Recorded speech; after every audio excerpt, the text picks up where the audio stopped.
But this is good for the intro. I could sort of slide that in as an intro. But what we have today, we have on an unacknowledged and unknown. With me as a guest, a man I've talked to many times via virtual reality, but we're on opposite sides of the globe. Chris resides in Japan. In what prefecture is it? Is it Osaka? Osaka prefecture. I mean Osaka City. Oh, Osaka City, and he's authored. Was it? Is it 4 books now? 5 books? 2 books, and I'm trying to write another 2. I have one of your books here. I've got about 6 or 7 articles I've printed in universities. Okay. Through papers, that is, and there's 3 papers on the Wingmakers website on their papers. I've read the Wingmakers years ago, and I didn't know you authored those papers.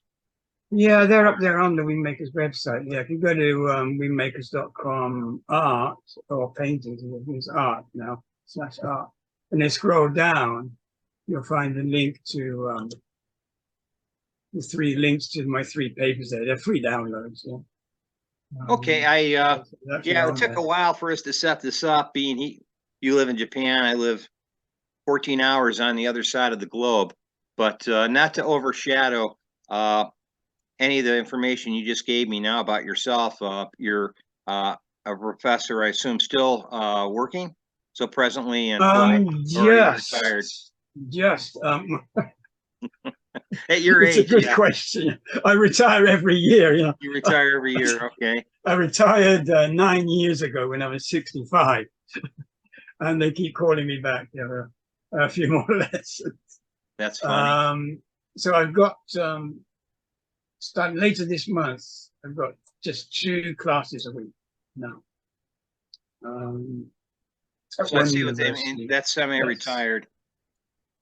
Yeah, well, for me, it's kind of really retired. Yeah, I mean, really when I was really teaching, I was doing up to averaging about 17 lessons a week. Now I'm down to 2, so it's kind of nothing, you know. It's one midday, 1 lesson before lunch, and 1 lesson after lunch. So that frees up the schedule to pursue your other interest, I take it. Yeah, well, that's the idea, but I'm just getting so busy doing other things, and I'm also unfortunately getting distracted a lot, you know, and also trying to set myself up for retirement. So, looking at that, I'm one of the distractions, so people know. I'm one of many, so everybody knows. I've been trying to get together for Chris for a while, but like I said, the time difference, and I figured one of us would have to either get up really early, or one would have to stay up either late, or a combination of both. So I didn't want to overshadow the fact that I'm fully retired, but I feel like I'm not retired. So yeah, I feel like it's not more working. I'm on vacation now, but I mean, I'm actually busy. You know, I feel like I'm not really retired.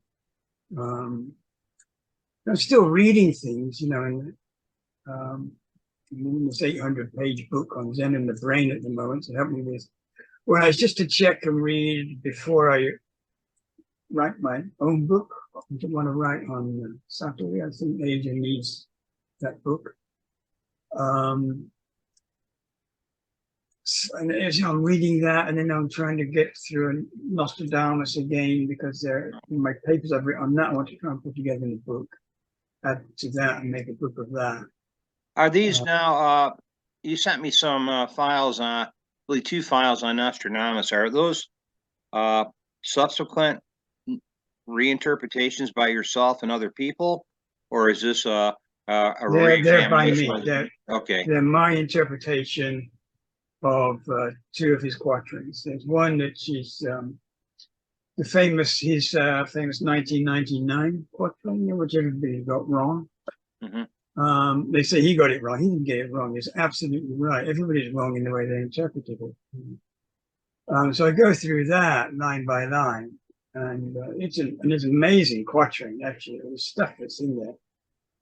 Everybody saw it as something terrible. There was a kind of danger involved, and there's a vocabulary problem, which to do with Yeah. kings. He didn't mean kings like at the head of the state.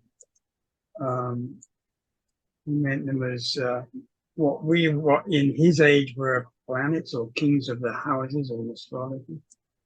So these are basically satellites or things going around in the sky above us. So he was talking about celestial objects. Celestial bodies, yeah, so the Celestial sun, bodies. the moon, Yeah. and the planets.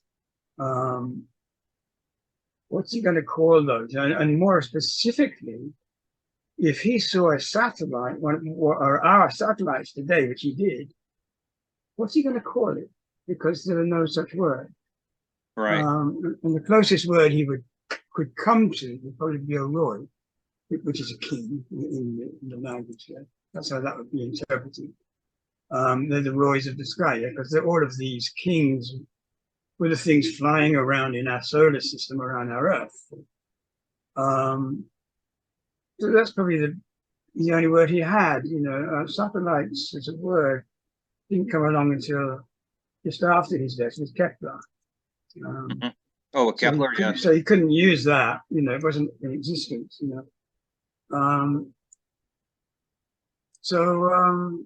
That's just one of the vocabulary items.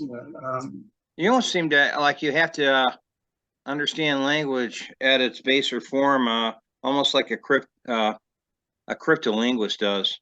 It is. Looking at there's old, so many in there. You're looking at older versions of French or German or whatever language, and trying to understand what they meant by those words back then. And you've got all of those different languages in there as well. He used them all, Greek, Latin, French, and played with them, which was the way of the day, partly for safety, but also as Shakespeare did a few decades later, entertainment. This was what you did in that day, but it does make it very difficult working out what he was actually saying. So anyway, there's one on that, and there's just so much in there. Yeah, it's been years since I've read excerpts on Nostradamus. Of course, I read the earlier translated text, which again, I don't know. You don't know how flawed that is, and you're just the have famous to take ones. it with I had to take it with famous several ones are grains of Roberts salt. and Leone. When I was a kid, I used to look at those. I've always been interested in the future, and prophecies and stuff. That's why I was one reason why I was interested in it too. I've always been interested in that. I remember when I was still in high school, and I had a copy of Nostradamus' prophecies. One summer it's on the lawn in the back garden, reading through, fascinated. What's this about? So I've had a lifelong interest in that too. And my mother once saw. Remember the Lockerbie disaster or terrorist attack in Scotland? My mother saw that before it happened. She said, "Oh, I had this terrible dream. This plane was flying over Scotland, it exploded, and all these people and things are falling out of it." 2 weeks later, Lockerbie happened. It's funny how she had to look into the future. She had to look into the future, and probably didn't even know, wasn't aware. I think she wasn't aware she was seeing that at all. She wasn't aware she was seeing that at all. A lot of people don't connect those dots. They may see things into the future that, in fact, may unfold, but they're just not paying attention. Unless it's a major disaster like Lockerbie, that would be an instant reminder of what you had in your dream. Yeah, when it happened, it was.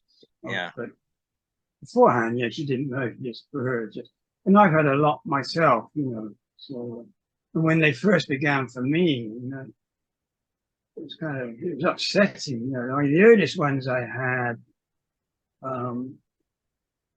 This all began for me through a very good friend of mine, a New Age friend in the 80s, Diane Tessman. She was a wonderful friend and teacher for me at that time. And she's very psychic, you know, and it happened with me then. You know, we studied all these psychic experiences together. You know. But those were just kind of visions of things and nothing specifically of the future. That really began after my Saturday experience. And After I what was experience was that, having Chris? Satori. That's Satori, the Chris? You need to turn your volume up a little. I don't know if it's I turned mine up. I thought maybe it was me, but you're sort of okay. Just a moment. you're a little soft on your end. Is that better or same? Yeah, you're coming through better now. Okay. How's that? Is that even better? Yeah, you were sort of like it was like Charlie Brown's parents. You're in the background. I could sort of hear you, Oh, but not real loud. okay. Okay, so you were saying, Yes, about after my Saturday experience, which was 17th of September 2001. Not exactly then, but a couple of years after, I began to have visions of the future and things. And I started having these dreams of this terrible tsunami, you know, and I was there as one of the victims, you know. And this never happened prior to Saturday. I mean, Saturday is like what there was a Campbell calls it one way, it's like the mystic death. When you die yourself, you know, you can feel as though you're no longer existing, you know, after this. Yeah. You become one with everything. Yeah? But after that, I found out in these dreams I'd be these victims in these disasters, you know. And it really concerned me. Like, is this actually me? Am I actually here? Am I going to die? You know, in this. I had no idea, no way of knowing. You know. And I was seeing these tsunamis, and I couldn't get away. And I thought, wow, is this coming to Osaka? Am I going to die in this? You know. And I was getting a couple of them, and then I got one where I was in this flat kind of area near the sea, and this knew this big wave was coming, and I was with my brother and stuff, and when we ran to try, it was this flat land, we just ran to try and get away and on some high ground where there wasn't anywhere, you know. We went into this kind of white, kind of colonial type, what the building, like Spanish colonial type buildings, a church or something. And tried to get up to some third or first floor or something. You know. We got up to about the second floor, I think that's all we could get to, and then the walls all just caved in, there's mud and stuff and came all over us. And I died and woke up, you know. I thought, wow.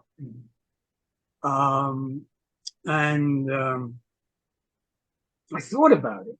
And I thought, that can't actually be me. I'm not going anywhere like that, and my brother certainly won't be with me, you know. And it's then that I began to trigger on to the fact that this is just kind of showing me as anybody, but we're all the same, basically. We're all one family, you know? And I realized this is going to happen somewhere. And when it did, of course, I realized it was the terrible one in Southeast Asia, which killed, I think Billy Meier said over 300,000 people, officially over 200,000 people. oh, is that the tsunami that hit the through the Indian Ocean? Right. That destroyed parts of Malaysia, Indonesia? Yeah. And Ceylon, Sri Lanka. Yeah. So that was that one. And it was kind of a relief to me in the end to know that, okay, I realize now what these things are about, you know, how it's operating. I had other ones, you know, one of the most impactful ones was the big one that went through New Orleans, Katrina. Oh, in Katrina. 2000, Yeah. 2005. That was a terrible, terrible year. You know, that was probably the biggest, the peak of my um, psychic visions for the future. You know, I was getting so many um, hurricane dreams things of the future that I actually said to my subconscious, "Look, can you give me something else? This is getting boring. You know, every night you're showing me this. You know, can I have something different? You know, or get the message. You know." Was this It was happening before you moved to Japan? Were you getting no, these? this is all in Japan. All in Japan. But so I wonder if there's some relationship between where you live and, of course, the Pacific Rim, the locality of it to Japan. And there's something There about, could be. I always wondered about that connection to the Earth. The Earth also carries a lot of, the, the human resonance, the Mm, the basically the waves generated by all the activity on planet Earth. I always wondered about island people were always able to get to high ground or get to a place of safety before a cataclysmic storm, earthquake, tidal wave, whatever. Even the animals were aware of this. I guess it was part of their survivability regarding instinct, but it's interesting that makes me wonder people that live in those areas of activity. I think of you know people that live in Italy and areas around Santorini and those volcanoes. I wonder if they're not experiencing some similar things because the Seven Hills is all actively you know volcanic and is yeah. and you're not and then there's Pinatubo and all these other places that continue to stay Yeah. active thousands or Yeah, years. I have had surprisingly few for other places. You know, most of them have been Japan and this area of the world, central. You know, I had a very big one with Hawaii, which happened didn't happen. I saw a nuclear attack on Hawaii. It really disturbed me, you know, because my wife and I were married in Hawaii. Um, but that's a long story, that one. I mean, I think they actually stopped it. There was it was going ahead, but it was stopped, so it didn't actually happen. You know, but that was actually one of the strongest ones I've ever had. But anyway, I've had many with Japan. Back then, it was, recently I haven't had so many. You know, loads of things I don't get. You know, especially these days. I didn't get the 9/11 one in Japan. You know, the Tohoku quake.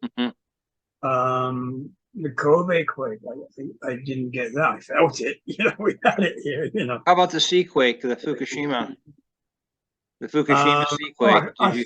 I felt that, but I didn't see it beforehand. I That, was in Osaka. You know, we are hundreds of uh kilometers away.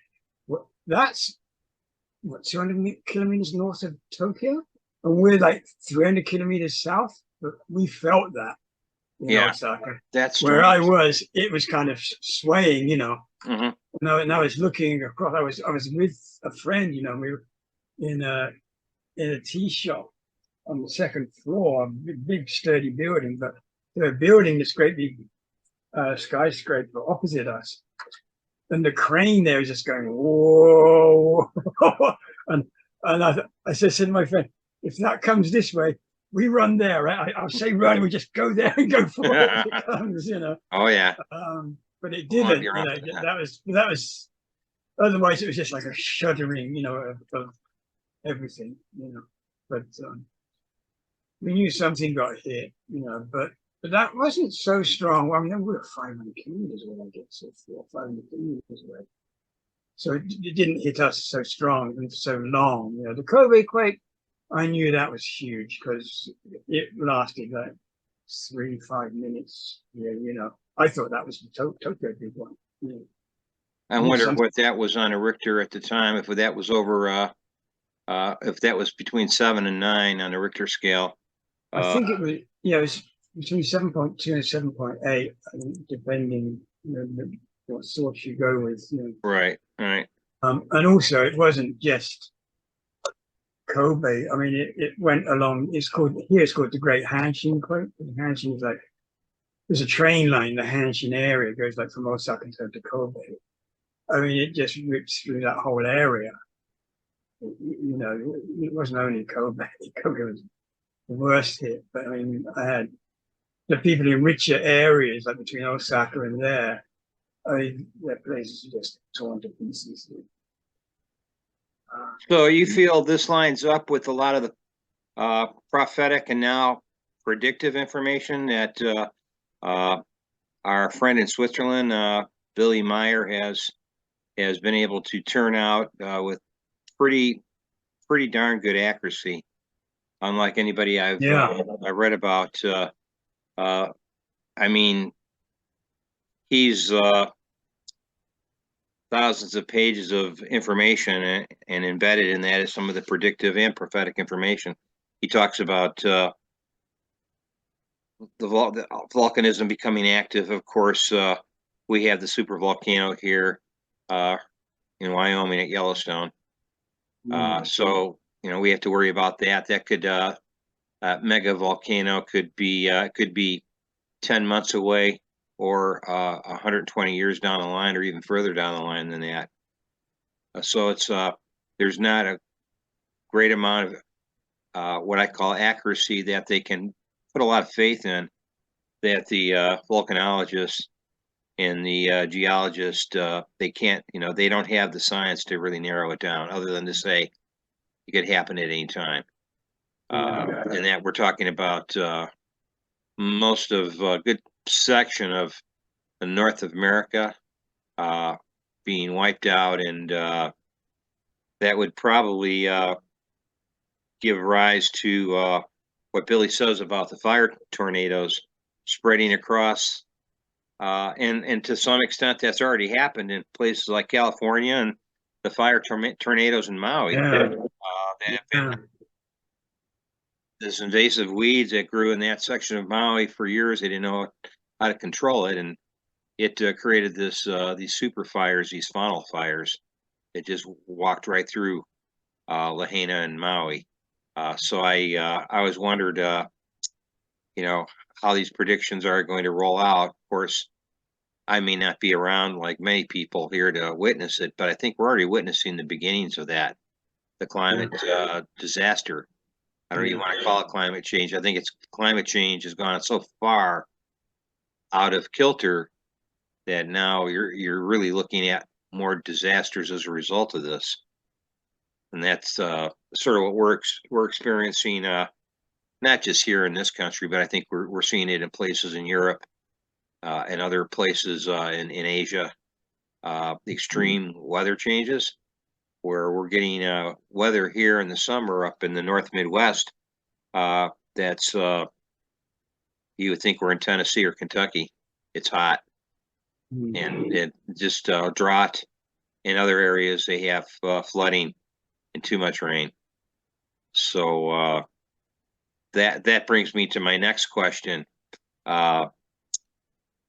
Where do you think this is leading, as far as the change, not just politically and economically in the West, but how it may affect the coming to fruition of the BRIC states coming together in unison against their only escape valve, if you want to call it that, is to get some kind of solidarity against the U.S. dollar, the USD, because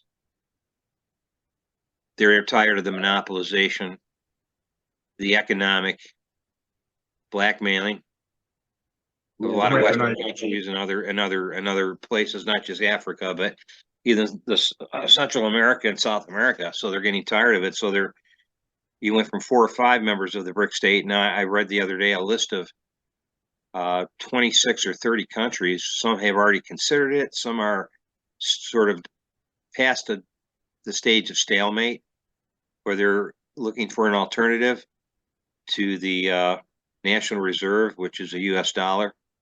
So that's sort of I know a broad question, but can you sort of shine a little light on that and what your thoughts are?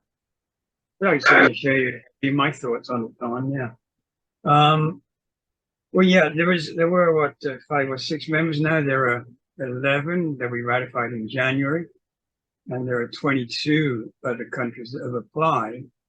I presume some of those will be accepted in the next year, in 2024. So yeah, I mean, this is building and growing all the time. I don't know how much you've looked into this from other people, Don. I found that this one guy, Jim Rickards, he's very up on this. He meets with all these top economists, and he actually predicted all of this that would happen before it actually did. He's pretty good on this, but I mean, it's going to take a while before their actual currency gets going. And he says, and it looks like their currency will be on the agenda next year in their meetings in 2024. They put it off this year. And these things, they're so big, you go step by step, a bit at a time. I mean, Yeah. you've got half a dozen countries involved, and these are really big things. So you can't rush it, you can't afford to make big mistakes,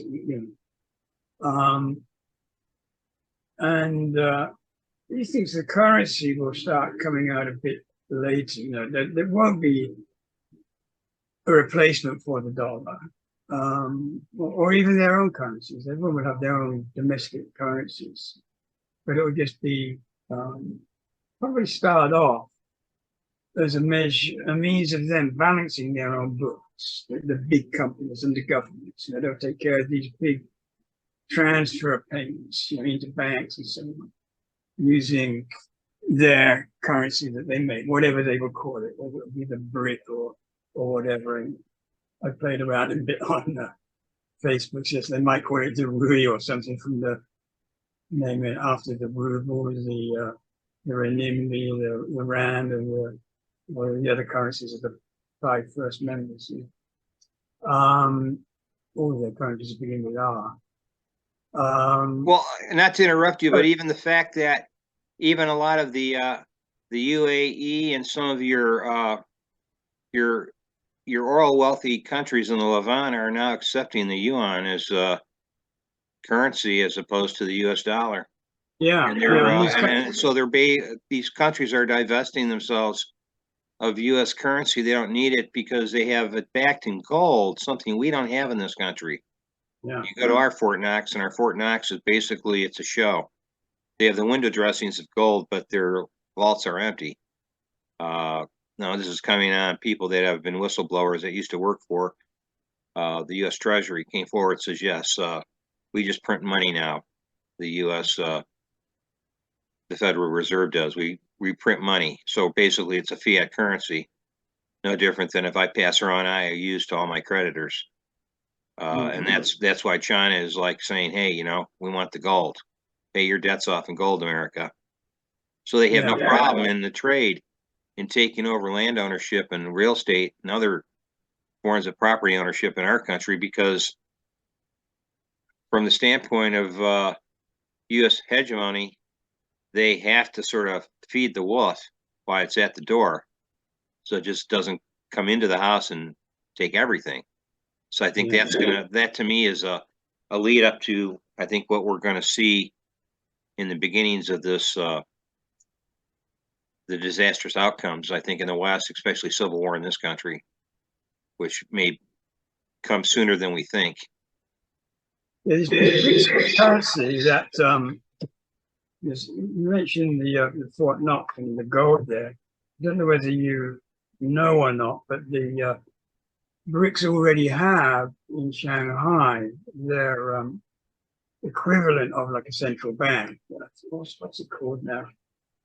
Yeah, I've heard about it. It's New Development Bank or something. Yeah, it's equivalent to the The IMF, the International Monetary Fund, but they don't call it that. They have their equivalent, because I Yeah, think I the think international.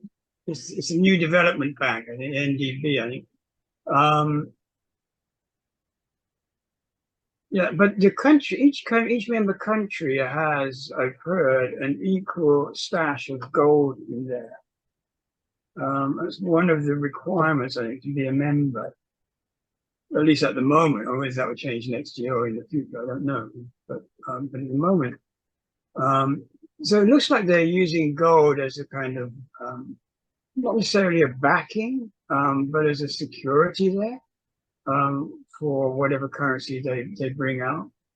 Rickards thinks that they'll probably link it to gold, right? Not back it, but there'll be some kind of ratio link for their currency to gold, so that they could exchange it for gold if they wanted to. This wouldn't be for ordinary people, but the countries in balancing their accounts and so on, and big international conglomerates, if they want to do big transactions. But I mean, as you mentioned already, that smaller companies and other ways they're using their own local currencies anyway. They're bypassing the dollar already. Yeah, they're not honoring it or using it as it was used before for trans. It was just basically for transactional purposes. It was a currency of negotiation for trade, for export and import trade, which now we're not the only sole provider of oil and other products. A lot of those products now moving to other countries, being made now in foreign countries, no longer headquartered here in the West or the United States. We have some companies have stuck it out at the divestment of their own selves by loss or layoffs of employees, reduction of facilities, renting. These used warehouses, these used distribution centers are now being rented. They no longer buy property; they lease or rent, which is the new sort of how business is being done. I've noticed in the last 9 or 10 years, there's a big push not to own anything. So then you have the liquidity or the fluidity of a BlackRock or any one of those companies. The three biggest companies in the world are just basically they invest their money in the ownership of other companies. So they're basically holding companies, and the liquidity or fluidity of those holding companies are based on basically buy low, sell high, sort of, or basically self-invest and buy your own stock. So it reflects the false raise in stock prices because you're basically you're doing stock buyback. So there's a lot of cheating going on in the stock exchange, at least in the NYSE, and it's reflected, and they're trying to pass laws. Even though the military-industrial congressional complex is blocking it, they're trying to. Some of the free thinkers are trying to pass laws to prevent that from doing buybacks and trying to inflate the prices of your stock to reflect a successful outcome. So American consumers aren't running scared to the banks to empty their accounts.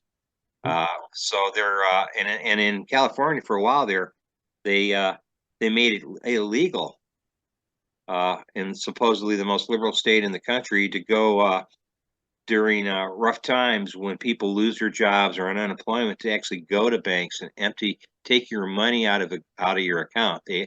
It's something to do with that state specifically being able to supersede the Constitution and say, well, hey, it's not yours.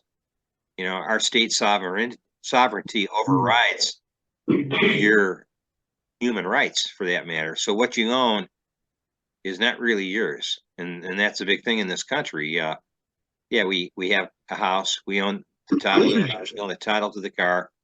But any time, any of the minorest infractions, if you're in the way of Big Brother, that can be taken away. It means nothing. So the elitists, what I call the 1%ers or elite, incredibly the limited class. They know that it's better to have their investments diversified. So of course, they don't want to build anything. You don't have to build anything when all you have to do is buy and sell and rent and lease. Yeah. So there you maintain a sense of control and wealth, unlike anybody on the planet.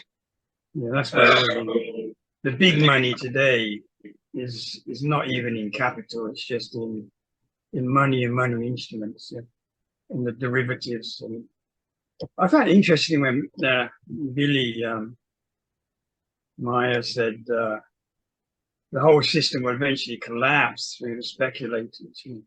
And I've often thought about that. And I don't know what you think about this, but I think what he's talking about there is actually not like ordinary people who like speculating a bit like gambling investments. But the big guys in the derivatives, yeah. The European bond market, for example, is trillions and trillions of dollars. And it's all just derivatives. There's nothing actually there. And they don't produce anything. These people don't produce, there's nothing for the GDP there. People are just making money out of playing with money, you know? Yeah, they're just they're gambling. They're gambling with and a lot of times it's not even their money they're gambling with. Yeah, you know, it's their investors' money. So if they own 51% of the company, 49% of those people, the board of trustees, their money is also being gambled with. It's but I mean, I think of was it State Street, BlackRock, and the other company that deals with BlackRock. I can't think of them at the time. Vanguard, yes. Vanguard. Yes, and I had a 401k invested in both Vanguard and BlackRock invested companies for my 401k, and I was able to roll that into an IRA, which and eventually get control of my own money. But yeah, Vanguard and BlackRock, they engage in this, even though it's the SEC, and we have laws in the books that prohibit circular ownership. But the problem is proving circular ownership. It's almost an impossibility. You own a company, you own several companies, hundreds of companies, and you own controlling interest. And even if you don't own controlling interest, sometimes 49% is all you need. And then meanwhile, I am the other leverager, and I own the other 20%, 15%, 10%. And so if I don't get the votes I want from the other 51%, I just go to the guy who owns the other portion of that stock, which would be Vanguard, to vote at my behest.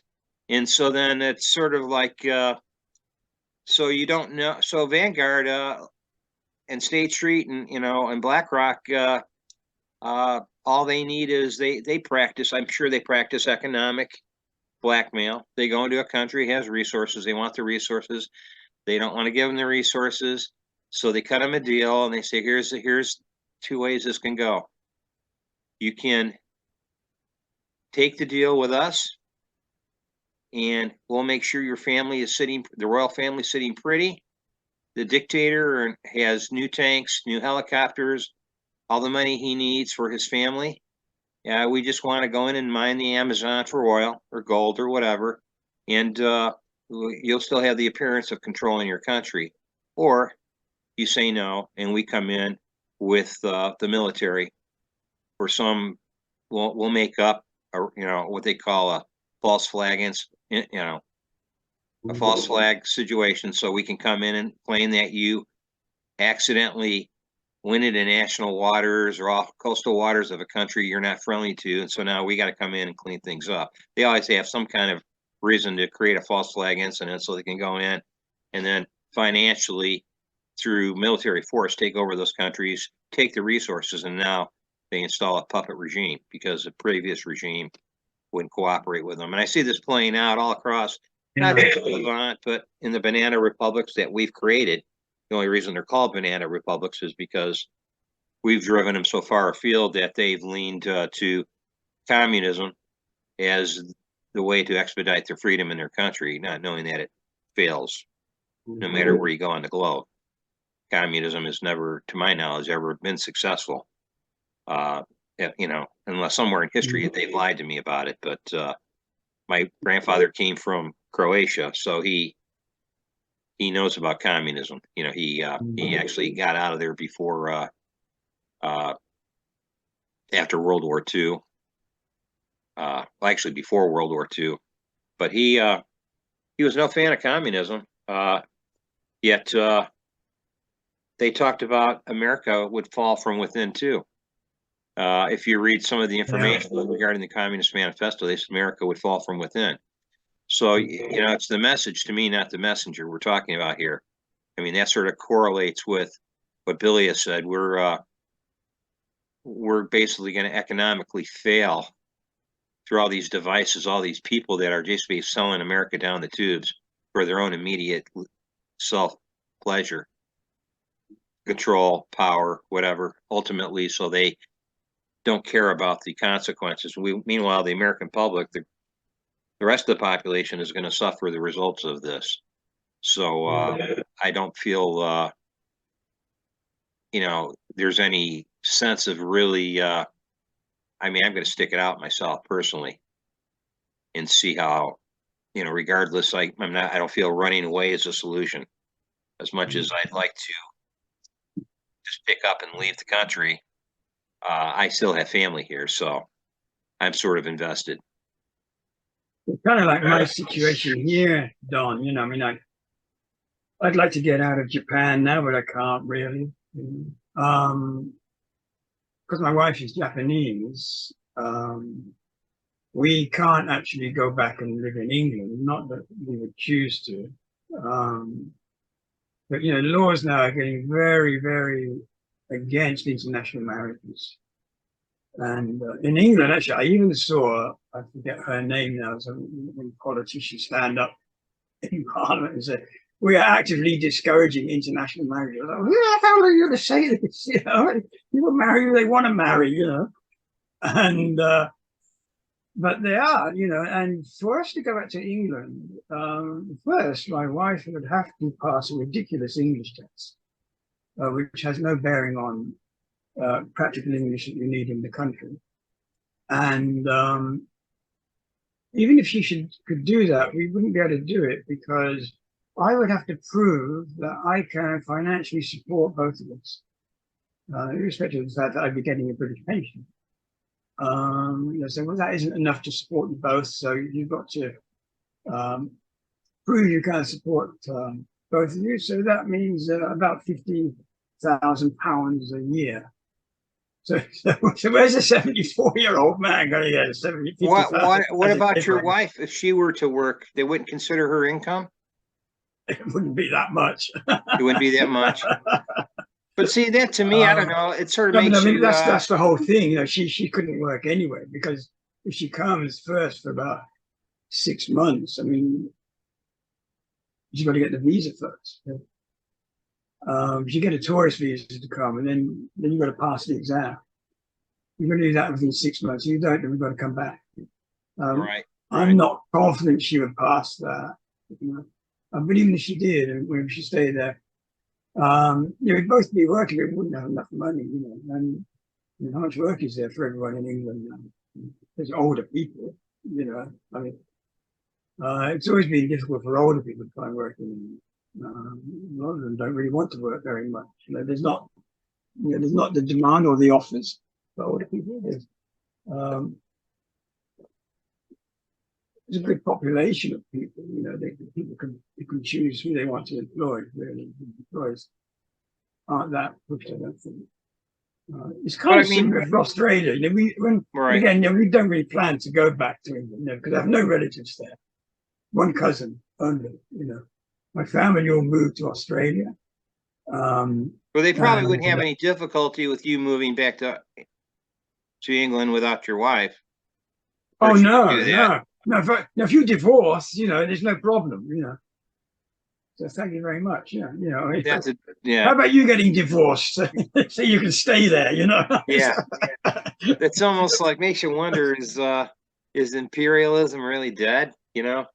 I mean, Well, and their intention is just to try and protect the country, you know. But I mean, yeah. I mean, I understand yeah, the immigration and problem. they keep away their own native peoples, you know, That's to weird. protect the country. You know, 'cause there are thousands of us like that Yeah. over here, you know. And you have natural borders, unlike the United States. You know, other than the Pacific and the Atlantic Ocean, we're not surrounded. You know, we're not an island country, so we don't Mm. have the benefits of either we. And it's too late. And Billy even came forward and talked about that. He says, you know, building a border fence across the southern border, even the northern border. He says that should have been done years, probably decades ago. It's too late. The millions that have crossed into this country, we can't control. It's building a fence now is like, you know, it's like hiring a bounty hunter to take care of the pack of wolves that just wiped out your sheep. You're never getting your sheep back. Mm. It's done. It's a done deal. So, and people don't recognize that. Yeah, we have you know, I don't have to go very far from where I live and see that people are here. It's culture shock, and they're walking around in the winter or in the heat of the summer in the desert. No vehicles. They're homeless because they decided to come to a place that land of the free, home of the brave. You can get a job anywhere, and they're taking jobs again. Americans don't want, but I tell you this: is older people, maybe unlike in England, older people here can probably get a job just about anywhere. I mean, we've got thousands of Walmarts. They'll hire all us old people and pay us a pittance and make sure that we hit up the state for welfare to supplement our income from Walmart. So there you have it. It's you know, we open the doors and they're here, and uh there's a little bit of that thought process of we want to be nice, so we'll just open the doors to everybody. I think about Germany all the time. They're like they're Mm. so anti-fascist that what they're doing is pure fascism. They've Yeah. gone to the other side of the spectrum and said, well, let's just let everybody in the country, as Merkel did, and you know, I can't think of anybody worse than her except maybe Hillary Clinton. But I mean, to realize that she's just basically a puppet of the EU, and that's all she was.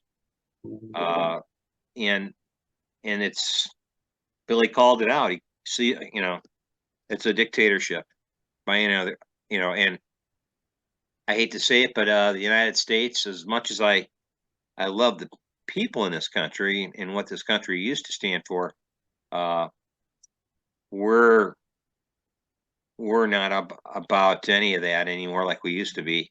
Uh, and I'm not here bashing the United States, but I can see what's going on. You just open your eyes and you can see it since I was a kid in the 50s until currently how things have changed dramatically, where you can't even vote without being somehow treated like a traitor in this country. If you vote the wrong party, you're like treated as a traitor to this country. And I've never seen anything like it. I remember growing up and my parents and people I knew had friends in both parties. And they disagree and then they go out and have drinks and dinner together and go to work together, and there was never ever a problem with friendship. It just that everybody agreed to say, hey, everybody's entitled to their own opinion. We can agree to disagree. Well, now if you You used to disagree debate it as well. Yeah. or debate it as well. Yeah. So At there, school, we used to debate things like that. You know, political issues, and you know, the for and the against, and they debate it. You know, but, yeah, yeah. I know. I mean, I talk about England, but I mean, it's ancient history for me now. You know, I mean, I won't be going back there. I haven't been there for 30 years. I've been in England for 2 weeks, 3 weeks in the past 45 years. Yeah. That's I not mean, very much. I'm closer to Australia, of course, yeah, because I went there and I lived there for about 9 months. And my one mistake was not getting naturalized Australian before I left and came back to Japan. Should have done that. But I came back with a permanent resident visa of Australia. So, well, I'll be coming back to Australia visa. Probably things got really bad here, and I also got sick. And I couldn't get back, so I lost that. And I thought I could always get it back again because my situation for Australia is a bit different. If I was single, I could get to Australia easy on the last surviving relative, or just the Australian, just like that. Didn't you say you had a brother in Australia? Yeah, my mother is buried there. My older brother is there. My younger brother is Australian and English and Canadian, but he's in Canada at the moment, in Vancouver. I'll never. We used to go to Australia all the time, every year. We went to Australia. The last 20 years we've been visiting Australia until COVID hit. Every year we would go to Australia to visit my older brother and the family when they were there. My mother's grave. And so, That would have been nice to have a dual citizenship and be able to go from Japan to Australia whenever you felt like it and stay there. Yeah, well, my younger brother worked that out well. Yeah, he's got tri-citizenship. Yeah. So, yeah. But anyway, so I can't get to Australia because of that. Because my wife is not Australian. I can't use that clause, which means I'm just another foreigner. Which is, when I found out that, I hit me like a ton of bricks. Do they consider that? Is that the case in Australia? If because your wife is Japanese, you cannot get a citizenship in Australia because she's not Australian. Because she's not Australian. Yeah. So that prohibits you from moving there as a couple and establishing. We could go. We could. Yeah. But there are a number of reasons. One is, again, my age. They don't want people over 55. They just want productive consumers. Unless you people that can buy and make products. Exactly. I mean, if I have $20 million, then officially you can go. See, that sort of makes you wonder when they do that. They want people that are not ultra rich, but marginally successful, somewhat, minimally wealthy, and people being able to help boost the economy and won't be boost the economy. And so they're looking for. It's a trade-off. Yeah, you can be a citizen, but you got to contribute to the GDP of the country. And if you're not, we can't have. See, that's the thing. Capitalism, if it's truly for free market and it's done the way free market is intended to work, then if you want to call it capitalism, whatever that is, that's successful. But the fact is, the truth is, there's so much government intervention in every facet of business in this country, whether it's small business or medium-sized business, unless you're a giant, basically blood-sucking corporation, you're pretty much you're controlled at every level by the government intervention into your business. That it's no longer free market. It's not where I create a product and then I can trade freely. It's I create a product and then I got to go through 5 to 10 years of jumping through all the government hoops to be qualified to still stay into business. If I'm either not taxed out of business, competed out of business by the big mega companies who are on the verge of monopolyism, if they're not already monopolies. I don't have to talk about Amazon or Twitter or any of the big tech companies in Silicon Valley or any of those companies. And that question was brought up to Elon Musk. He did sort of a backslide on that answer when he asked if we should try to fight monopolism, create to actually apply or enforce the antitrust laws that are already on the books and dissolve these big mega companies. And he was like, wait a second, hold on a minute. Because he's turning into another, Amazon. He's created this singular, and it's on three fronts. He's a defense contractor, in addition to having his new robotics firm and also Tesla now in Texas. So he's doing all this stuff, and he's not going to bite the hand that feeds him. I'm talking about the U.S. Department of Defense, who pays, him quite handsomely to get their payloads up into outer space or into. So his intention, when one man comes forward and says, yeah, we're going to have freedom of speech and we can enjoy the First Amendment and have a platform where nobody will be deplatformed or be censored.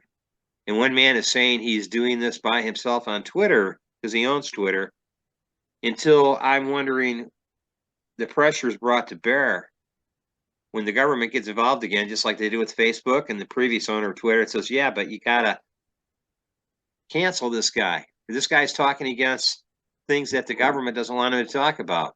So you gotta yank his platform. See, I think there's going to be a point of no return Elon's going to get to, and I think he's already done it in a way by putting up the satellites, Starlink satellites. They somehow weaponized or changed or just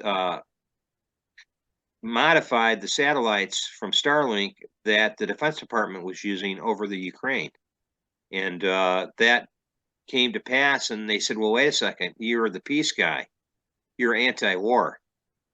But it didn't take them long to supply those Starlink satellites to the Department of Defense so they could spy on Russia.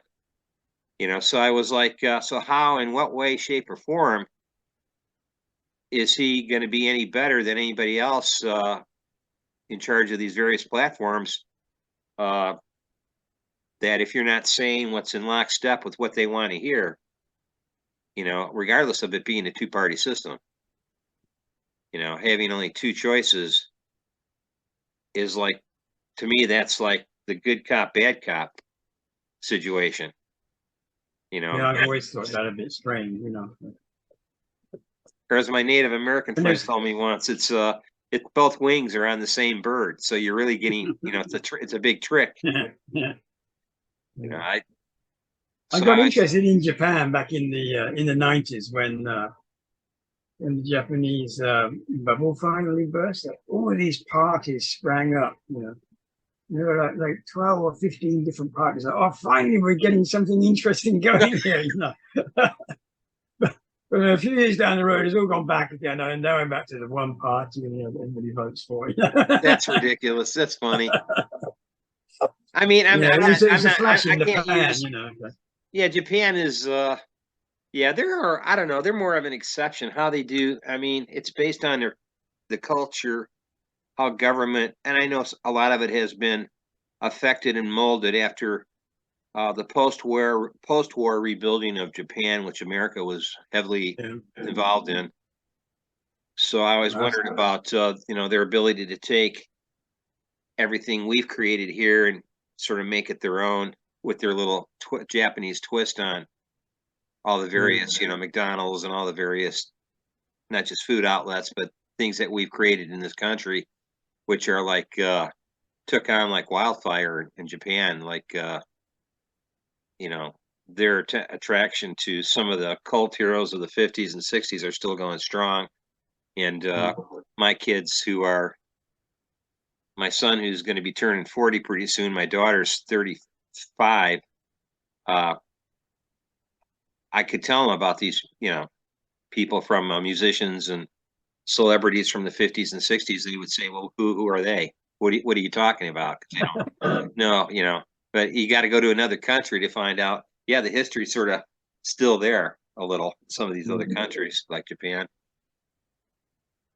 But and I didn't want to digress too much before Chris, I wanted to let anybody who watches this video and anybody who views it knows that. One of the books I do have that's Chris co-authored with Francisco Villate. They Are Here, Compelling Evidence of Extraterrestrial Shifts Present on Earth, authored by Chris and Francisco Villate. And I just want to say I got this as a present from a friend of mine, and I've read part of it. And I did look at probably almost all the pictures already. So, but I still, and I want to plug in books as well. That's on Amazon. Yes, I'll put the link in the description when I edit this.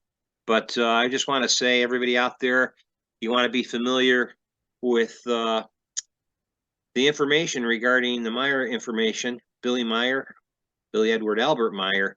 I came across Chris's information when I was visiting the center back over 5 years ago. And so I read some of the information you printed in your book, and eventually reached out to you, Chris, and so here we are today. And without further delay, also I want to bring up when I was at the center, I got the book. Bring it up to the camera there. The Way to Live by Edward Albert Meier. Yes, Die Art zu Leben. And that's my favorite book, I think.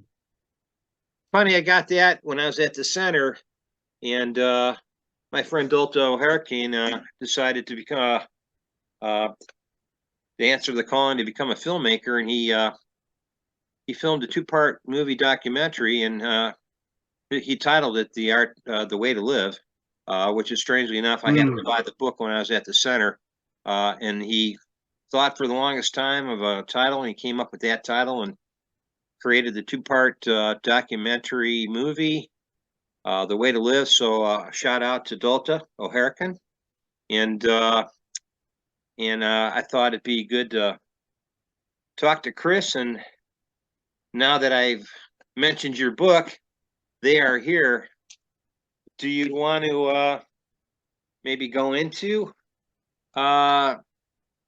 the information, or possibly your abduction?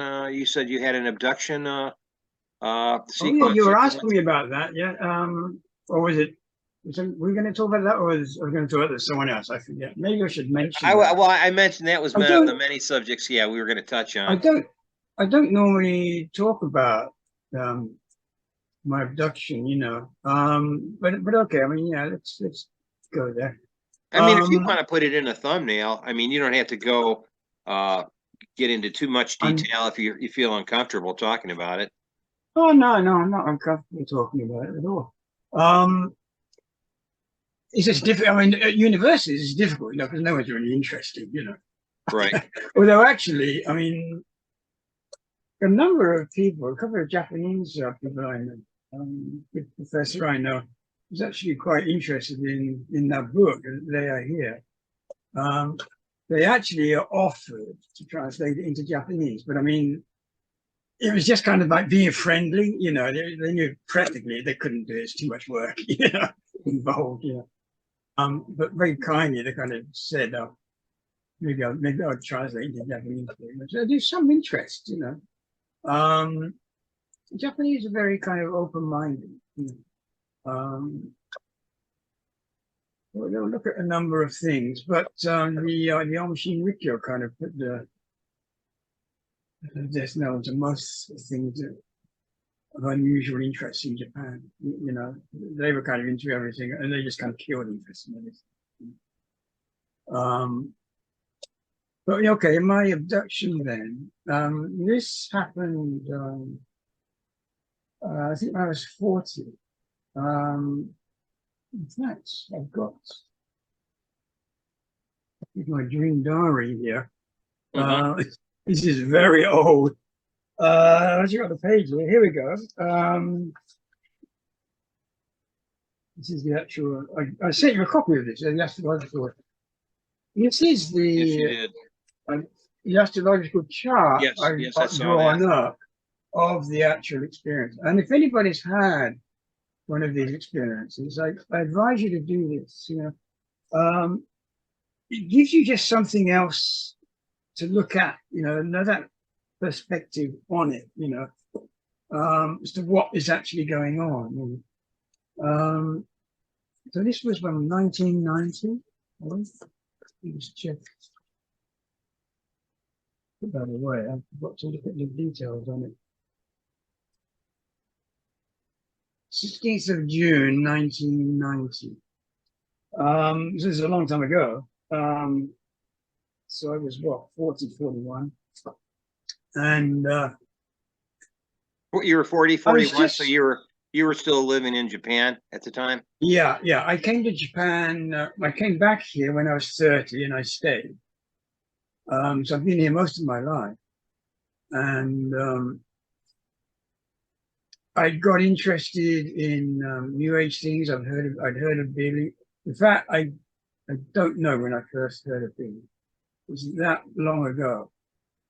And it may even have been while I was still in high school when I first heard it. I hitchhiked when I was 17. I hitchhiked across Europe to Istanbul in a kind of wager with a friend. And I met these two German guys at the border of Yugoslavia. The guards there kind of let us sleep on the border in their room overnight because we couldn't get a lift, we couldn't get going. We were hitchhiking, and these two German guys were there, and they were enormous. The short one was 6'4", and I'm 5'7", and the other one was over 7 feet tall. The other one was over 7 feet tall, What? And giants. Yeah, and we had to sleep in the hall. There's nowhere else for because of the three of us together, Wow. And we got talking, and it's interesting. They just said, we know someone who's traveling around in our country, or Europe, who's been off to India, looking around, having experiences. It's a wonderful life experience. It's a good way to mature and grow up, And looking back on it, I've always remembered that. And was he talking about Billy? But Billy's trips were just ending then. And this was 1967. Billy would have just come back. Yeah, he was. Then. Yeah, he would have been leaving the Middle East or the Levant. Yeah, he hadn't even started his family yet at that point. As far as, he was out there 63, 64, I think.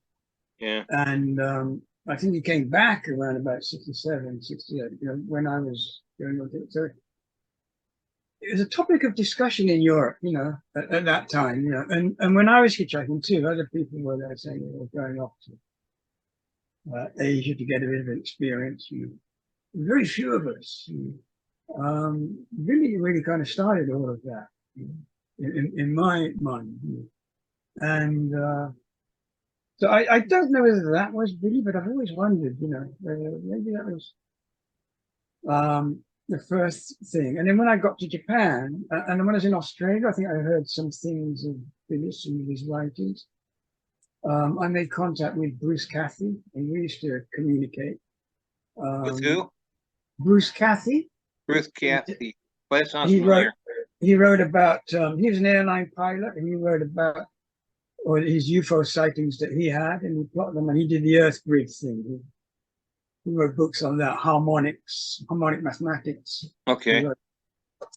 And I was really into that. We communicated a bit. And there was Stan Deo, who he was in contact with. So that was 1980. Stan Deo published his book in 1980 when I was in Australia and coming back to Japan. And when I came back, I had contact with these New Age groups and people, and some of them were coming over from America and putting on workshops and lectures and things in Japan. A friend of mine was running some of that in Osaka. It helped me.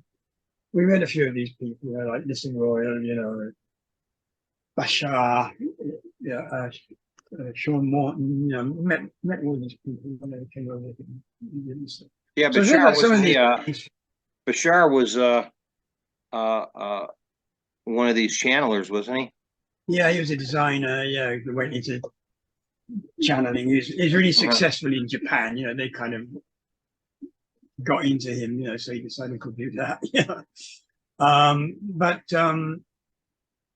David Shaw Morton, he came over here and did a couple, and I remember he had just visited Billy in the center. This was the 1980s, so this is when Billy was really sick, and things were really bad in the center. Yeah. And it was like it might all fold up, And when he came back to us in Japan, he was saying, it's all over.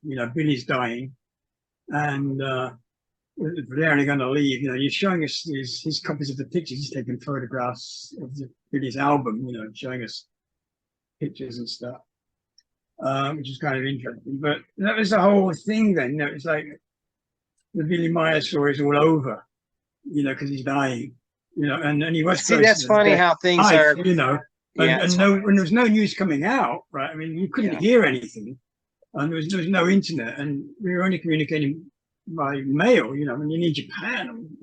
So it's like the game of telephone. You don't know at some point how much of the story was changed by the time it got to you. And Billy might have been sick, and now he's dying, or could have been, because I mean, he went through. He did go through a point. Morton, that was second hand, because he had met Billy there in the center. Yeah. So at that time, it's like, okay, well, this is the best I've got. It looks like Billy's dying, Well, there was a period of time where he was almost had he not had enough and healed. Yeah, he would have died. I think it was Samyasi said they said he somehow imposed a sense of like he just gave up. This was that time, Yeah, and and they were giving up on Figu as well. It was bottom. Yeah, he was. It was sort of like what I call the nocebo effect. He just started had some bad thoughts, just gave up and said, "Well, this ain't going to succeed," or whatever. They sensed a coldness in him and said that if he left unchecked, that he would have eventually died, and it probably would have happened pretty quickly. But that just tells you. I think we as human beings, we do that to ourselves. We sort of we give up on ourselves, or we just sort of, if you want to call it, they call it the nocebo effect. You're basically you're wishing bad things on yourself. When things get really, really hard and bad, and you can't see a way to getting through, you can't see a way beyond the problems, then it's all like, wow. Giving up seems the best option. Yeah. To these people, then but I think that's inextricably linked to living too, because what part of you, your heart, your organs, what part of you just like says, yeah, I'm shutting down now. Now that you're thinking that, I don't need to function anymore. I just it's just a pulsation you're setting up in yourself, I guess. There's a sense of that. Anger does that too, I guess. Sadness, depression, being despondent, all have that effect. I have to remember what Winston Churchill said when he was in the war. He said, "When you get into hell, just keep going. You haven't got to do it. You haven't got to succeed at this or that. You haven't got to win this or that. Just keep going. Just keep going. It'll end. It'll end. Just keep going and get through it. And I think many people have really hard times. I mean, I hit bottom in Japan. When I got here, I lost my health. I lost my work. So I had no money. I couldn't get back to Australia. I lost my visa. There was absolutely nothing. There was no hope. It was hopeless. And my brother sent me a bit of money to survive, but I mean, it was soon gone. I couldn't ask him again. Right. And what do you do? And I thought, this is it. This is the end. But that ends. Churchill says, you just got to keep going. Don't expect things. You know, there comes a time in life when you have to go through hell. It's there to test you. Yeah, and there's there to test. Right, it's there to test you. It happens, you know. And I've met a couple of people. I've met 5 people in my life who considered suicide or tried suicide, and it's very serious, you know. And they're in a terrible place, you know. And I was able to help 3 of them. 2 of them, I didn't know they were serious. I mean, one I didn't even know he was considering it. And the other one actually told me, and I thought they were joking. But then they went off and did it, you know. But you know, if you can find out from people, do they really mean this? You know, it's good to communicate with these people, you know, because you can help. You know, often you just need a little bit of help to get them through. You know, it's like just getting through that hell, just putting up with it. You know, my mother got really sick in her final years, you know, and she was in a home, you know, with lots of other people. And when I went to see her, she had a psychiatrist there, and we went to see him once. You know, he said, "Look, just get your mum to stop thinking about all these big things. You know, just take her out for a nice evening. So go and have a nice dinner on the promenade. You know, talk about little things. You know, but those little things just get life going again. You know, life is made of little things, little acorns that grow into other things that bear fruit. You know? Yes. You don't just think about all these big things all the time. The big things going wrong, well, let them fall. You know, let them fall where they will if you can't do anything about it. You know, and there was a couple of people I was able to help. It's really useful. You know, they often don't need so much. They just need 2 of them. I said, okay, just give me a call. When you're thinking, actually 3 of them, give me a call. Well, come and see me. You think you're going to do it? Just don't do it. Yeah, and we'll meet and go and have a chat. You know. Yeah, yeah. I mean, I'm not going to do anything. I'm not going to get involved in them for the rest of my life or anything. You know. This isn't the fear from these people. Sometimes being just listening to people going through it, a lot of times because they're lonely and they don't have anybody else to talk to, and there's this sense that of despondency that there is no hope.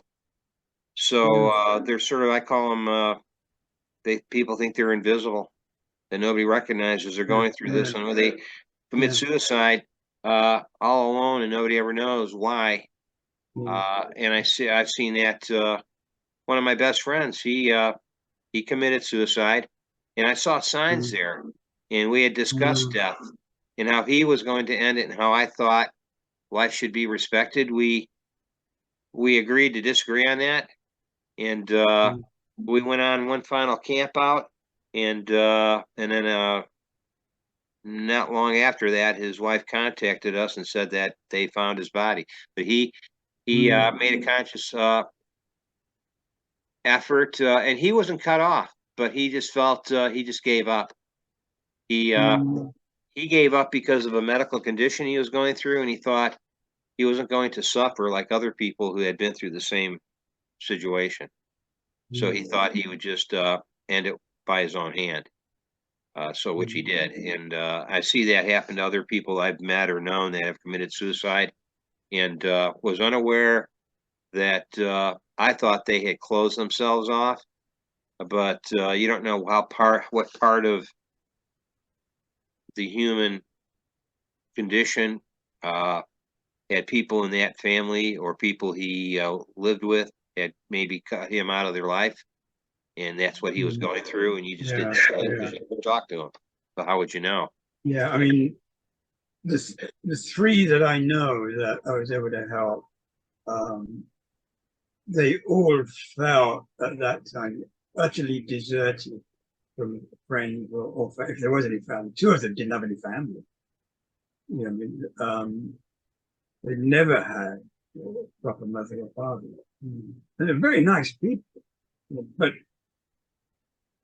there's a bit of balance lost there because of that, because they haven't had that balancing Oh, factor. you need that. Yeah, Guidance, I mean, one of the most strongest things I probably ever read is, uh, uh, some of the stuff that Billy wrote about friendship and how friendship needs to be yeah, worked yeah, on. It's just like a marriage, but both parties have to contribute, and I'm not saying equally, but yeah. have to contribute where they feel their talents lie in that back and forth with friends. And if you don't communicate, I had another friend of mine telling me this recently, and I was like, I was a little disappointed that was his answer. But I told him, I said, you know, I was like, I said, I'll call you. I said, why don't you call me, man? I said, I call you. And I said, because we're not in touch. And then when I do get in touch with him, it's like, you know, basically a cornucopia of stuff opens up and he wants to tell what's happened in the last month or two. So I said, why don't you just call me? And I says, and then I don't have to get like all this information in one conversation. And he goes, because I don't want to bother people. Yeah. I said, you know how many lonely people exist in this world because they don't want to bother the other? I said, you don't need my permission. You never need to contact me, text me and say, is it all right to call you? I said, just call me. I said, what happened to that back in the day when people would just pick up the phone and call? I said, nobody ever sent me a letter in the snail mail said, hey, I'm going to call you on Saturday. Is it all right? That's how it is nowadays. And I was like, just call me, cut to the chase. It's like people are so afraid of being heard or being told no. And I told my son this once. I said, I says, you're going to lose a lot of battles. You're going to experience defeats. You're going to lose at things. You're going to have disappointments. I said, be good at being able to deal with disappointments. Be good at being able to react and turn it into a benefit. Know how to take that, as in the old days, my grandparents would say, be able to take lemons and turn it into lemonade. So you're able to take things that you're just like, I don't want to deal with it anymore, and being able to look at it and say, well, yeah, but what good can come from this? What's the benefit? Even if it isn't a physical, financial, material benefit, is there, in a nutshell, some little, you know, wisdom statement here I'm missing, some moral statement I'm missing here? And so it's not, I failed lots of times and failed and was able to, on the second or third attempt, get it right, or realize a failure was so upending and it was so beyond my ability to overcome it that I just realized that's just not my thing. I can't do that, whatever it may be. I can't, Yeah. I can't captain a submarine. I'm not going to be able to do that, but I can do this instead. So that doesn't mean don't try. Try and try and try until you might surprise yourself. You might master or be talented at several different things that you never realized because you were so afraid of being telling yourself, not just by other people, but also being told by yourself. Don't do that. You're never going to succeed. Just don't even try. You look at something I'm going to fail at that before I even attempt it. And that's what's going on. It seems like people don't want to learn a trade. Part of it is laziness. Part of it is you have to be perfect. Everybody wants you to be perfect. Corporations want you to be perfect. If you make a mistake, even if it's a small, what I call trivial mistake, many times based on their lack of morality, they just terminate you and say, well, you weren't perfect. I see that a lot, at least in this country. They expect perfectness. And if there is no perfectness in there, they can take anything that you've smudged. And you dare tell me that you're human and you make mistakes. They don't want to hear that. We want perfection. And that's why you're able to have a high turnover of a workforce and keep people at minimum wage, because there are no perfect people and you'll never get. So it's almost like a perfectly engineered social engineering attempt at keeping people in debt slavery. You know, to me, that doesn't signify a free market. You know, that's an enslaved market. If you want by any other name, is still, I guess, it's an ism, a capitalism. So I guess it would be a form of monetary fascism, because you're basically enslaving people based on what they can pull down, based on, is it old money, new money? Can everybody in this country be a millionaire? Can we all be presidents? And can we all be captains of the ship? No, you can't. Logic states you can't. But the American dream says quite the opposite. So it's the big lie, you know, and yet people don't want to wake up to that because they would burst their bubble. I want to live in this frivolous society of I can do whatever I want, say whatever I want. Well, that's being taken away too. You can't even say what you want. You know, you have to, I look at what's going on in Canada, what's starting to happen in this country, and there's a censorship. I just recently had a video taken down on my channel by YouTube for some copyright. It was a violation. Content was not for children. And it was no different than if you tuned into a fishing channel and it showed some guy cleaning the fish. Or you saw a channel on basically deer hunting and somebody was field dressing a deer. So they basically took they took that particular video down because it, you know, somebody flagged it, somebody complained, you know, but it wasn't even close to some of the stuff you see on Instagram, Twitter, stuff that they allow of a pornographic nature. This was just, it was a predator that had attacked an animal. And I showed still pictures of it. It wasn't even video. It was just still images. And and I had, I don't know, 70, 100,000 views, and it disappeared. And I got a message from YouTube saying it's violation of our community standards or whatever. So somebody had to flag it, or they, you know, YouTube just practicing, which is owned by Google, practicing their free speech, making sure we all have access to that. Hey, by the way, Don, I think I went off on a tangent somewhere. I forgot. I didn't actually get to talking about my abduction. Should we go back there? Yeah, we'll go back. We'll revisit. So it was 1990, yeah, in July, and this is when I was made my contact with these New Age people here in Japan. And I just started a new job as well. But I got interested in all of the abductions going on in America and stuff. You know. And also in Japan, there were all these UFO TV programs. This was after Junichi Yao, you know, the guy who did the Billy Meier TV program on Nippon TV. Oh, Nippon TV, yes. Yeah. When he came back to Japan after interviewing Billy, he was immensely successful for about 10 years. You know, every weekend, there were these huge UFO special TV programs.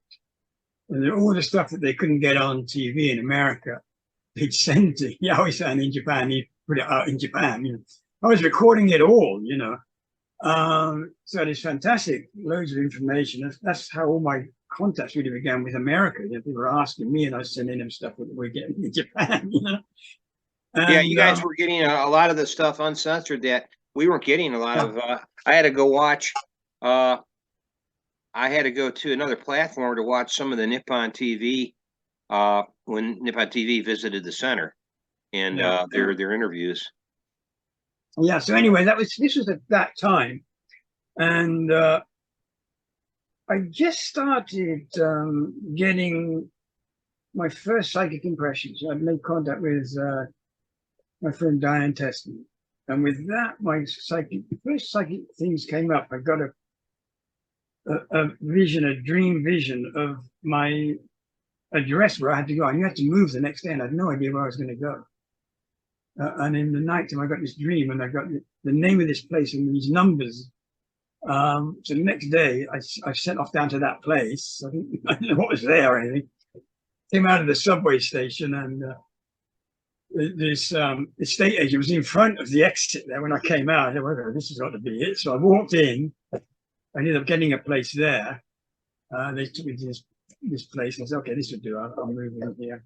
And that night, I went, had a cup of coffee to relax after taking care of it. Something about this address. And I did the address, and it was the exact numbers that I got in my dream. And because it was in my dream diary, I checked them all, you know. There were about 6 or 7 numbers there, you know, and I couldn't have made this up, you know. And so I thought, oh, great, I got the right place at least, you know. So it was that time, and I just moved into that place.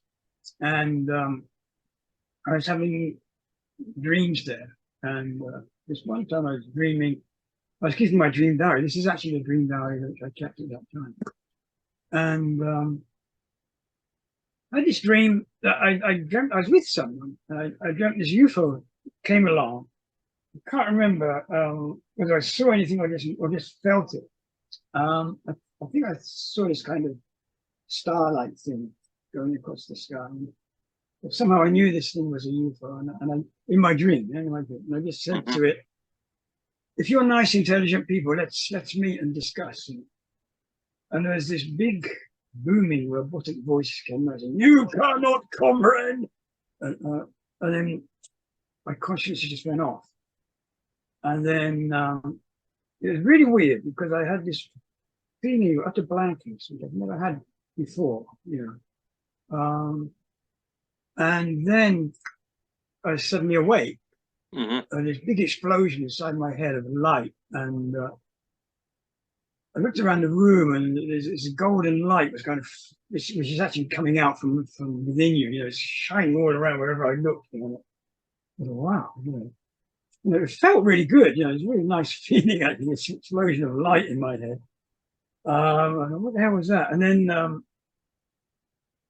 what's this stinging? I thought a mosquito had bitten me, you know, on my left hand knuckle here.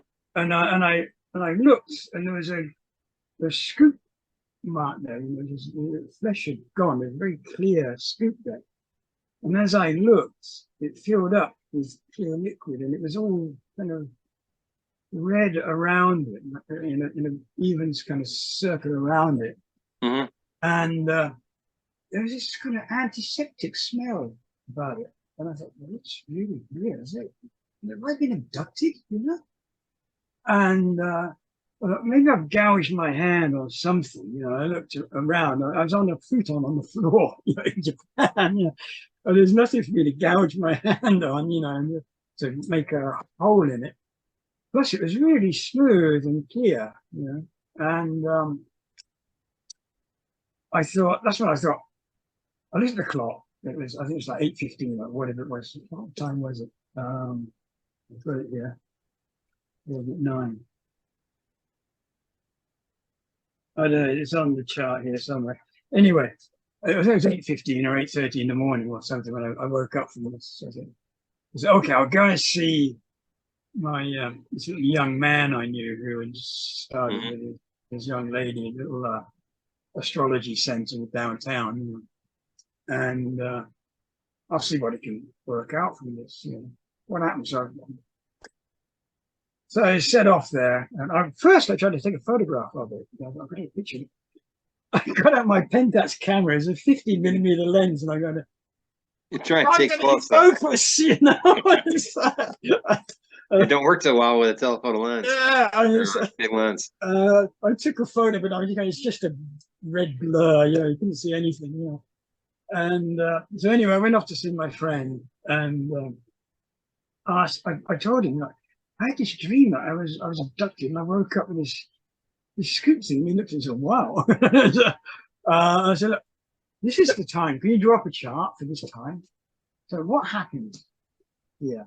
You know, where was I? What happened? Did I meet anybody? You know, what was? Can you tell me anything about this? You know? And he said, "You can give me an hour." Okay. So I went off and had a cup of coffee and drew the chart out. And I went back to see him an hour later, and I said, "What have you got?" Yeah, he said, "It was interesting." He told me the various things on the chart. He said, there's an unusual meeting is indicated here on this chart with, and I said, with who? With what? You know? And he said, well, this is very intelligent. This is a highly intelligent being or people or whatever. And there's also another place or space is indicated as well here. Other than your normal space or place. And I said, well, are these good things, neutral things, bad things, people, or what, you know? And he said, well, they're intelligent and they don't mean you any harm. It's just like there's a good feeling about this. And that's about all you could say, you know. I mean, you could say whether they're alien or human or what, you know. Right. But that's not indicated in the chart, of course. You know. That was very interesting, you know, and I thought about it and I thought, well, who the hell is it then, you know, or what is it? And I was open to ideas, you know, I had an open mind about this, you know, my thoughts ran like, okay, is this workers within the government, you know, androids created by top scientists in secret that are abducting people? That's Right, happening, right. you know. And I'm one of them, and they've spotted me because I've expressed interest, and I've published a few things and contacted a few people, you know, around, you know. Or is it actually some alien, you know, just contact me and wants some sample here, you know. And to this day, I don't know, of course, you know, actually what it is, but, you know, my thoughts on it, the more I think about it, the more Stephen Greer's explanation and Billy's explanation makes the better sense. You know? But this is probably people in secret doing this, you know, for their own research purposes. I mean, what alien would travel across the universe and then need to take a surgical sample of my skin, even an antiseptic smell? You know, this is very advanced 20th century biology. You know. Yeah, exactly. I mean, I find it funny that in the beginning, even after reading Dr. Mack's book on abductions and finding out through the 80s into the 90s that what you just described was happening to, well, according to the book, he had interviewed hundreds of people, if not thousands. Yeah. But one case file after another was, the similarities are so remarkable. It's as though the people experiencing it they were dealing with the same X factor, the same whatever you want to call them, military, aliens, whatever these things were, the same MO.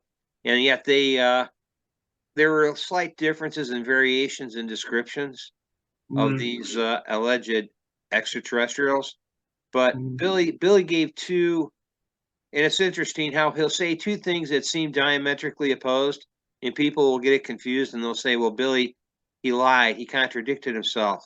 And they don't realize you can hold two truths in your mind at the same time, and they can both be factual and actually be accurate.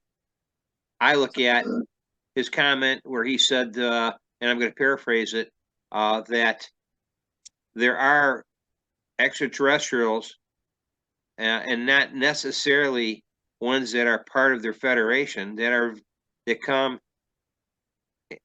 and they were talking about thousands of different extraterrestrial races visiting the planet, and then went on to say, yet occasionally examination contacts are made, which are totally different than a communication contact or anything like Billy's having. These are examination contacts only.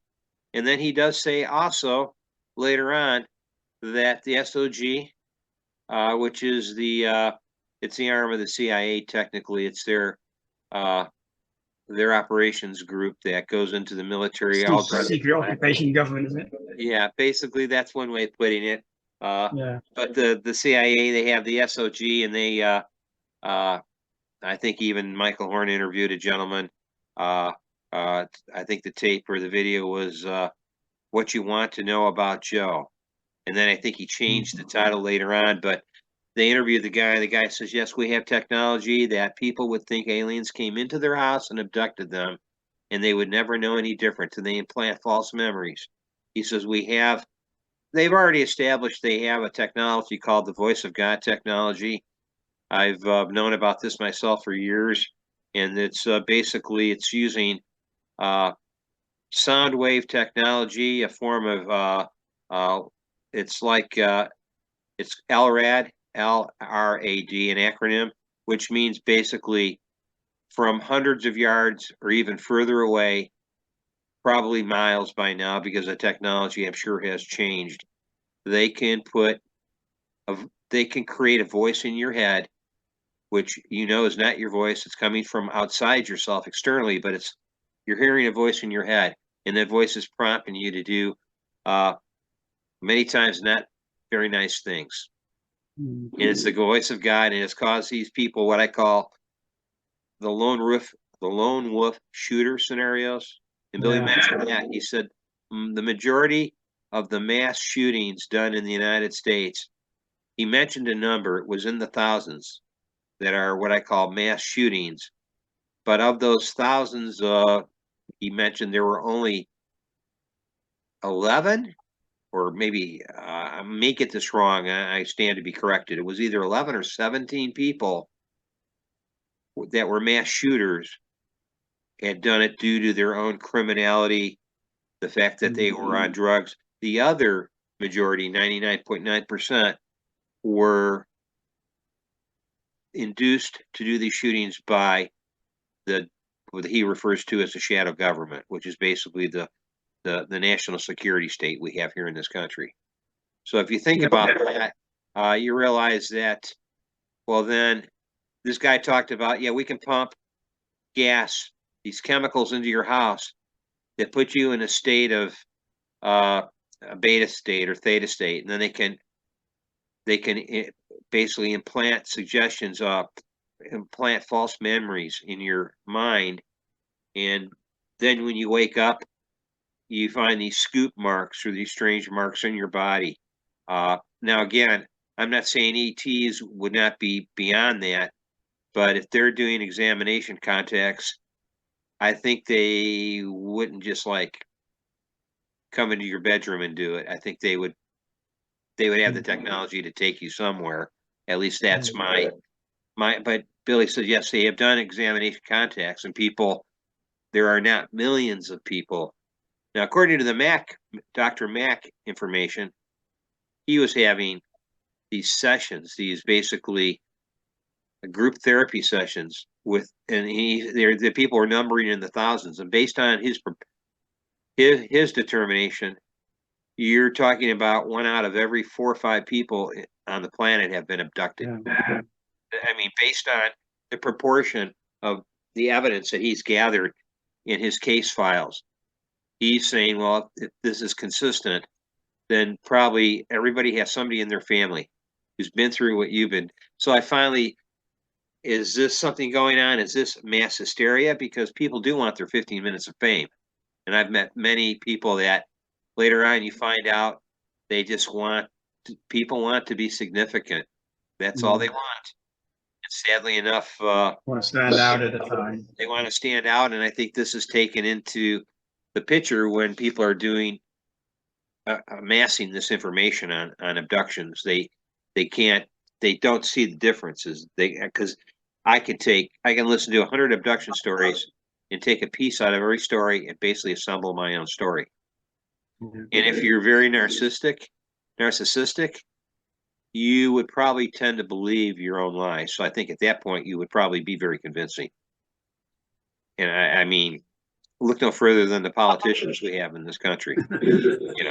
You know, So I think I think it's could be either or both. Yeah, But I mean, I tend to think the shadow government does a lot of dirty I stuff. tend to come down on the shadow government side or secret scientific endeavors.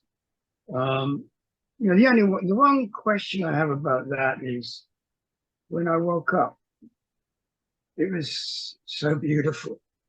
The explosion, I think like that technology. I mean, that was really cool and wonderful. I mean, I can't imagine them having that and not, and being the kind of people they are. Right, right. That was kind of odd. Well, they were But talking about everything in, else kind of points towards. But then also I wonder, like, well, a visiting alien. I mean, they're not all as advanced as we are, and so right. would they do some experiment? Take some sample and fly I off with think it? I would think they.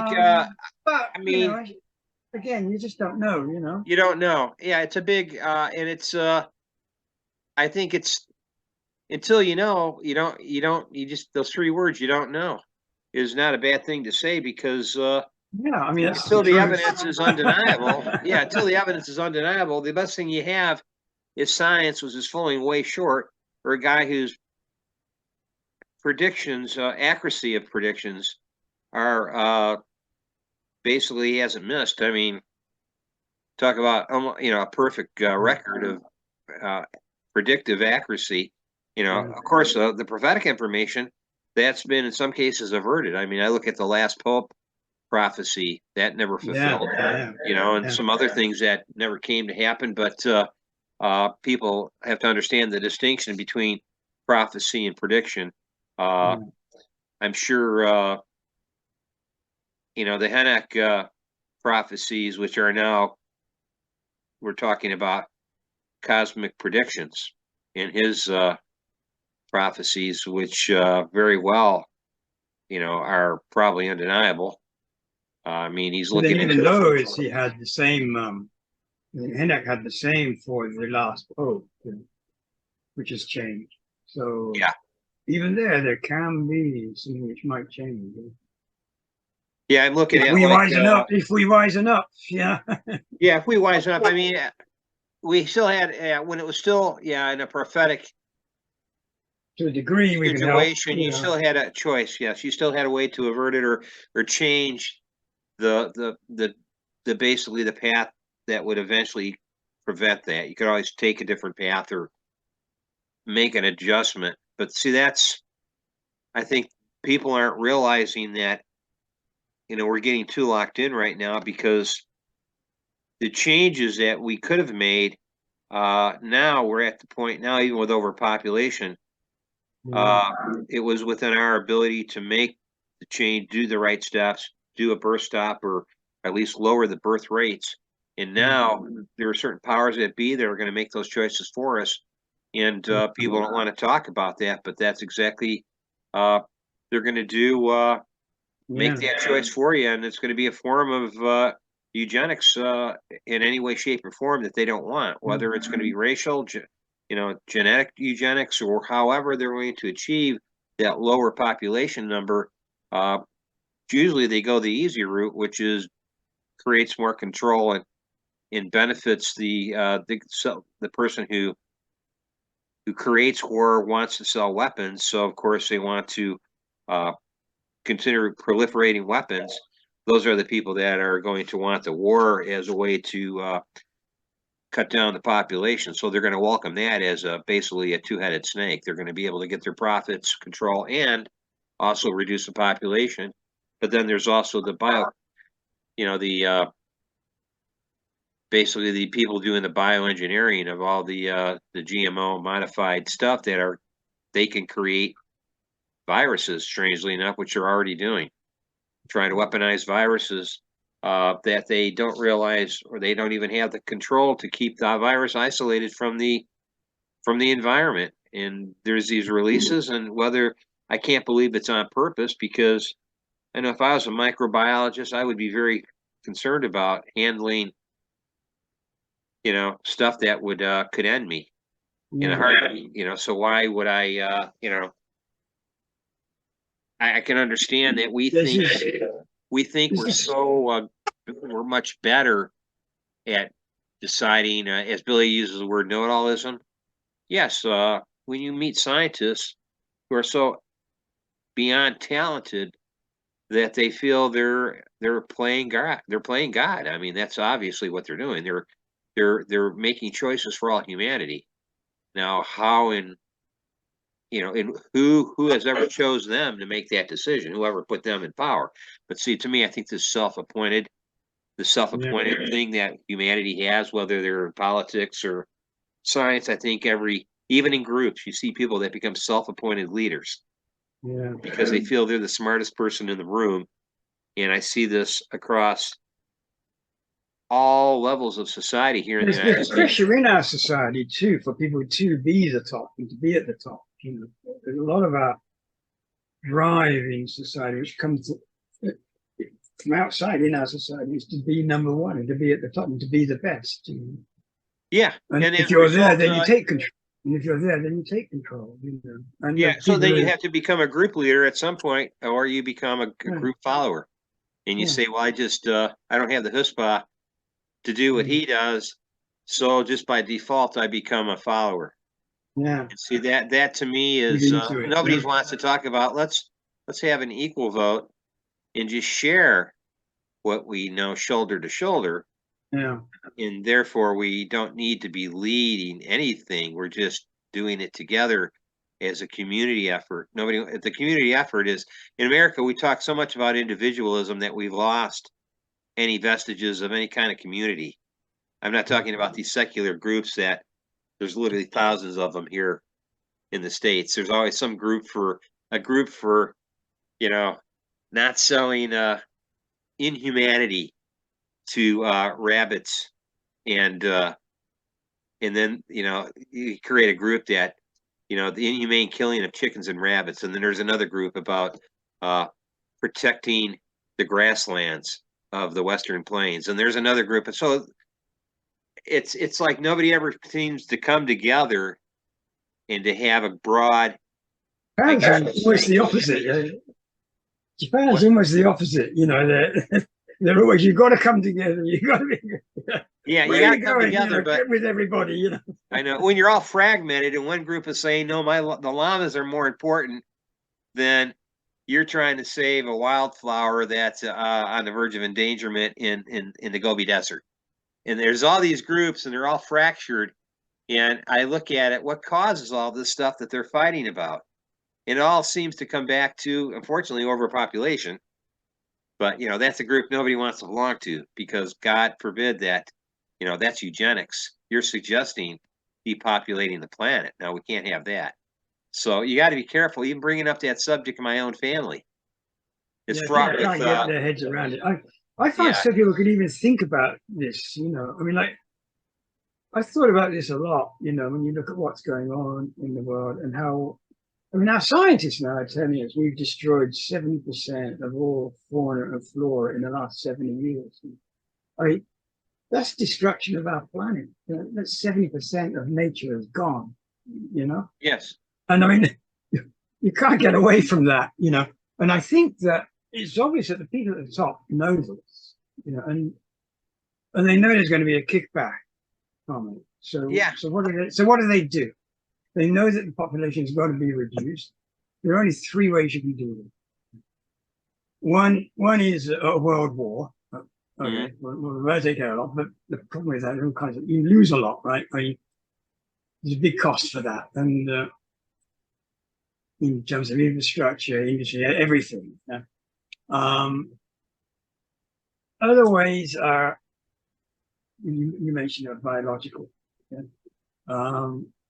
Where yeah, you wouldn't have to, biochemical, where you could either right, kill people unknowingly through through medicines or vaccines or poisons or something in right. and there are plenty of conspiracies about that going around, you know. But I mean, I don't think there's a lot to say. It wouldn't work, you know. If they did, it wouldn't be enough, you know. So, because that would be so selective that it wouldn't actually work. And then there's you could do it with of course vaccines. Yeah. Have a program like that. Yeah, and that's where part of where the people end up dying from various diseases and problems. yeah. And of course, there's a lots of That could be theories about introduced that through going out vaccines, there as well. right? You know, and when, is that real or not? Well, I mean, make up your own mind about it. You know, but I mean, it's difficult. I mean, you get worldwide data on that. You know, and then there's a safer thing about vaccines. If you're going to do that, would be if you're just out to control the population, we need to introduce infertility, so that if the vaccines come out and then people end up with reduced fertility, so the population basically goes down that way.